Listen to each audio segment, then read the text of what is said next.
You ask Tiger to solve. This deals with linear equations with one unknown. The final result is x equals -25. Let's solve it step by step. Isolate the x.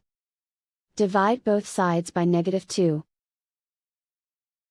Cancel out the negatives.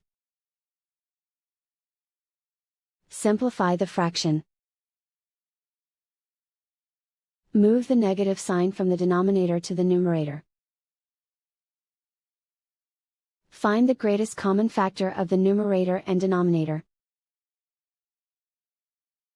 Factor out and cancel the greatest common factor. And so the final result is x equals -25.